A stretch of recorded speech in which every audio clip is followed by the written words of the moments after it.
सबसे पहले तो इस देश के लिए, हमारे राष्ट्र के लिए जो अच्छा कदम है आप वो उठाइए। विपक्ष कोई सरकार का दुश्मन नहीं है।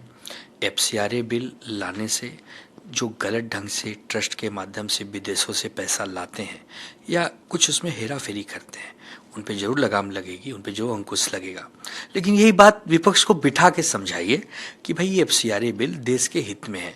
क्या विपक्ष, आपको क्या लगता है कि विपक्ष आपकी बात नहीं सुनेगा या विपक्ष जो है वो हरकतें ऐसी करेगा कि इससे आप नाराज हो जाएंगे? ऐसा नहीं है।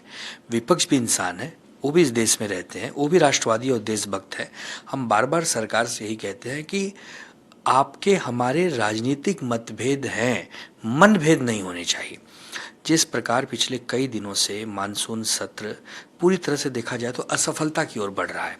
अभी तक न कोई सकारात्मक चर्चा हुई है, न कोई बहुत बड़ा बिल पास हुआ। अगर एक वंदे मातरम और एक नीट पेपर के लीक के बाद वाला जो बिल है, अगर ये दोनों छोड़ दें तो इसके अलावा कोई बड़ा बिल नहीं हुआ। तो एक चर्चा करिए और एफसीआरए में क्या क्या ड्राफ्ट है, क्या क्या उसमें आपके कानून आ रहे हैं, तो हमें समझाइए, तो ज़रूर आपका सब साथ देंगे। अब आप सोचेंगे कि विपक्ष को छुपा के, लुका छुपी का तो खेल है नहीं सदन। आपके पास संख्या है, आपके पास ताकत है, इसका मतलब थोड़ी कि आप बिना विपक्ष को बताए कुछ भी करते रहेंगे। ऐसे नहीं। संसद का सत्र चलाने के लिए सरकार और विपक्ष को साथ में काम करना पड़ता है। एक ही नदी के दो किनारे हैं, जब दोनों किनारे साथ चलेंगे तभी नदी आगे बढ़ेगी। तो इस भावना से हमें लगता है कि अगर सरकार में बैठे लोग सोचेंगे तो जरूर थोड़ी कटुता कम होगी और आने वाले समय में पक्ष विपक्ष मिलकर देश के लिए काम करेंगे। सर, एफसीआरए है विदेशी फंडिंग पर अमेरिकी सांसद की टिप्पणी पर एमईए का भी बयान आया। हाल ही में राइली मूर ने आरोप लगाया था कि प्रस्तावित संशोधन ईसाइयों पर स्पष्ट हमला है और इससे भारत अमेरिका संबंध प्रभावित हो सकते हैं। तो उसको लेकर नहीं, देखिए, पहली बात तो ये भारत का सचमुच अंदरूनी मामला है। हमारे देश का नागरिक विदेश से कितना पैसा ट्रस्ट के माध्यम से ला रहा है, इस सरकार को पता होना चाहिए। और सिर्फ सरकार को नहीं, जो भी उससे जुड़े हुए महकमे हैं उनको पता होना चाहिए। अब अमेरिका क्या कह रहा है या यूरोप क्या कह रहा है, वो अब बहुत महत्वपूर्ण नहीं है।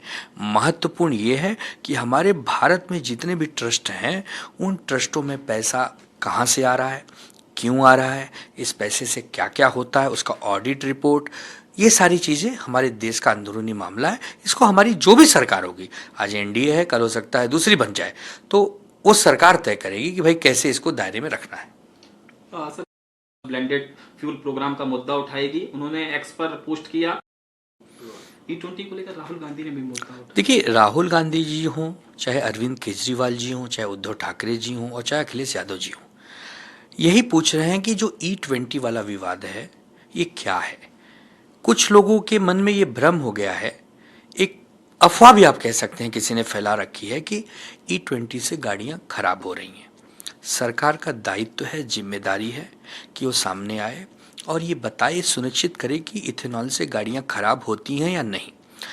अब हरदीप सिंह पुरी जी मंत्री हैं या नितिन गडकरी जी मंत्री हैं, पहले तो देश यही नहीं समझ पा रहा है।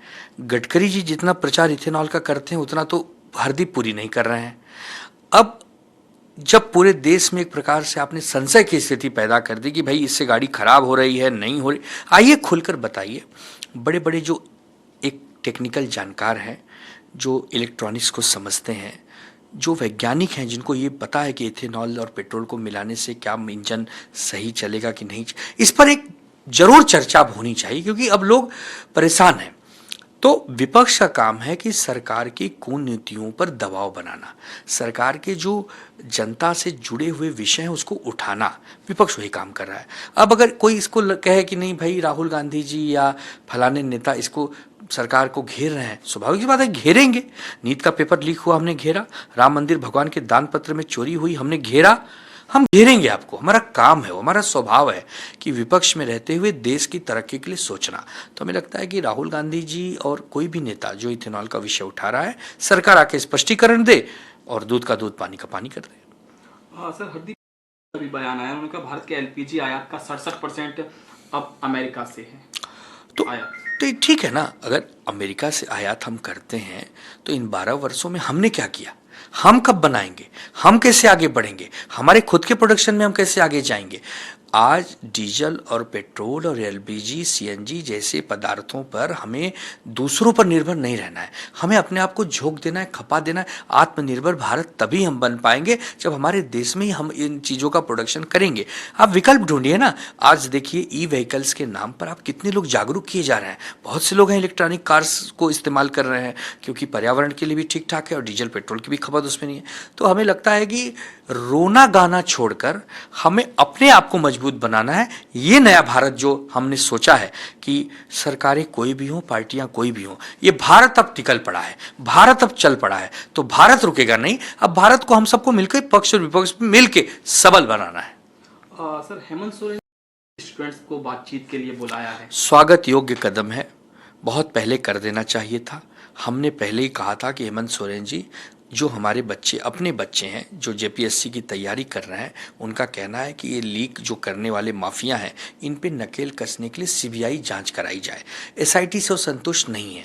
तो स्वाभाविक सी बात है कि सरकार को मानना ही पड़ेगा हमारे बच्चों की बात। आज आप देखिए, मोहन भागवत जी जैसे इतने बड़े सामाजिक सांस्कृतिक नेता भी जेएनजी से बात कर रहे हैं और कह रहे हैं कि सरकार गलत है। कहीं कहीं सरकार को बच्चों से मिलकर संवाद करना चाहिए। तो हमें लगता है कि एक सकारात्मक पहल है और हेमंत सोरेन जी एक सुलझे हुए नेता हैं।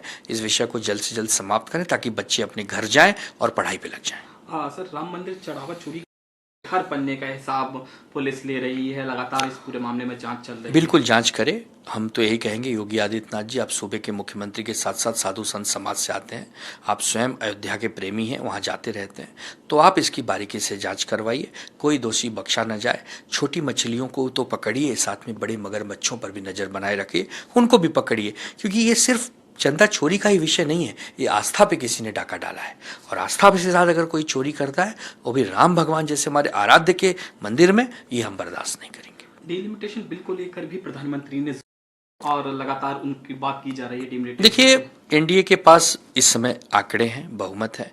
लोगों की पार्टियां तोड़ना, उनके मरोड़ना, डकैती डाल डाल के सांसदों को लेना, फिर आप जो मर्जी कर लीजिए, लेकिन ये कोई बराबरी की लड़ाई नहीं हो रही है, एक तरफा लड़ाई है। आप 10 गेंद पर 20 रन तो बना सकते हैं, लेकिन आपने 10 गेंद पे 80 रन बना दिया है, तो फिर इसका मतलब आपने अंपायर को भी सेट कर दिया, नो बॉल पे भी छक्के मार रहे हैं, मतलब कोई नियम कानून ही नहीं है। तो वही हो रहा है। तो हमें लगता है कि इनके पास एक संख्या है, लेकिन डिलिमिटेशन के बारे उन्होंने एक बात पर जोर दिया कि आरक्षण को समाप्त नहीं किया जा सकता है, लेकिन उन्होंने कहा जो लोग सक्षम हैं, जिनका विकास हो चुका है, उन्हें आरक्षण त्याग देना चाहिए। देखिए, दो चीज है। एक तो डॉक्टर बाबा साहब अम्बेडकर जी ने जब आरक्षण हम सबको दिया था, तो बहुत बड़ा एक वर्ग था जो पिछड़ गया था, वो वंचित था, उसको मुख्यधारा में लाना था। उसके बाद आपने फिर देखा कि 90 के दशक में मंडल कमीशन आया और वीपी सिंह साहब के नेतृत्व में ओबीसी को भी आरक्षण 27% मिला।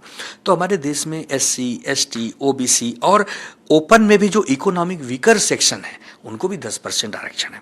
तो हम ये समझते हैं कि जो ताकतवर हो गया है, जो बड़ा आदमी हो गया है, जो मुख्यधारा में आ चुका है, उससे लगता हो वो छोड़ना चाहे तो बिल्कुल उसके विवेक बुद्धि पे वो छोड़े, और उसको फिर भी लगता है कि मैं अभी भी दबा कुचला हूं, तो भाई कोई बात ही नहीं। तो ये चाहे मोहन भागवत जी हो, चाहे आप और हम हो, यही बात कर सकते हैं, क्योंकि हमारा एक ही कहना है कि हमारे देश में आर्थिक रूप से सभी को ताकत देनी चाहिए। जरूरी नहीं कि स्वर्ण समाज के बच्चे आर्थिक रूप से बहुत मजबूत ही होते हैं। बहुत से लोग गरीब परिवार से होते हैं, वो गरीब किसान के घर से आते हैं, दिल्ली मुंबई से शहरों में जाकर नौकरियां करने पे मजबूर होते हैं। तो हमें लगता है कि इस पर भी एक चर्चा बड़ी होनी चाहिए, और सभी समाज को साथ लेकर जो चलेगा वही देश को आगे ले जाएगा। एक सर, अभिजीत दीपके भागवत जी जेनजी को सपोर्ट कर रहे हैं, अच्छी बात है, लेकिन बीजेपी को अब एंटी नेशनल कहना हम लोगों को बंद कर देना चाहिए जेनजी को। देखिए, पहली बात तो जेनजी को किसी ने एंटी नेशनल कहा ही नहीं। एंटी नेशनल उनको कहा जा रहा है जो कह रहे हैं भारत तेरे टुकड़े होंगे हजार, जो डफली बजा बजा कर वामपंथियों के लिए गाने गा रहे हैं, जो कह रहे हैं कि नाम रहेगा सिर्फ अल्लाह का, जो कह रहे हैं कि पुलिस वालों को मारो, जो कह रहे हैं मीडिया कर्मी को भगाओ, उनको हम अराजक कहते हैं। कॉकरोच जो होता है वो गंदगी का प्रतीक होता है, नकारात्मक ऊर्जा देता है। हमारे देश का जेनजी तितली है, भौरा है, गिलहरी है, गौरैया है, सुग्गा है, हमारे देश का जेनजी। तो अभिजीत दीपके किस प्रसंग में कह रहे हैं हमें नहीं पता, वो अमेरिका से आए हैं, पता नहीं कितना भारत को समझते हैं, हमें ये भी नहीं पता, लेकिन हम यही कहेंगे कि हमारे देश का जेनजी अराजक नहीं है। 100% जेनजी में अगर 1% कोई अराजक घुसा है तो पुलिस अपना काम कर रही है, ढूंढेगी उसको। हमारे देश का जेनजी भारत का इतना सुनहरा भविष्य लिखेगा कि आने वाले समय में लोग भारत की कस्में खाएंगे। सर लास्ट क्वेश्चन है, स्वतंत्रता दिवस निर्धारित कार्यक्रम के तहत बजेगा वंदे मातरम 15 अगस्त को लेकर ही। बहुत खुशी की बात है, और वंदे मातरम तो हमारी आन बान शान है। हम सब भगत सिंह, राजगुरु, सुखदेव, स्वामी विवेकानंद जी, चंद्रशेखर जी को देखकर बड़े हुए हैं, हमारे आदर्श हैं। हम तो छत्रपति शिवाजी महाराज की वीर भूमि से आते हैं, छत्रपति संभाजी महाराज की वीर भूमि से आते हैं। तो वंदे मातरम हमारे लिए क्या है ये हम आपको शब्दों में नहीं बयां कर सकते। हमारी आत्मा में अगर कोई अजर अमर है तो वंदे मातरम है। तो बहुत खुशी है कि एक कानून बन चुका है, सभी वंदे मातरम गाएंगे। स्कूल हो, कॉलेज हो, सिनेमा हॉल हो, कोई शॉपिंग मॉल हो, जहाँ भी अगर मौका मिले हम वंदे मातरम गाते हैं और वंदे मातरम गाते रहेंगे। और हमें लगता है कि जो अपनी मातृभूमि की वंदना नहीं कर सकता फिर उसको देश में भी रहने का कोई अधिकार नहीं है।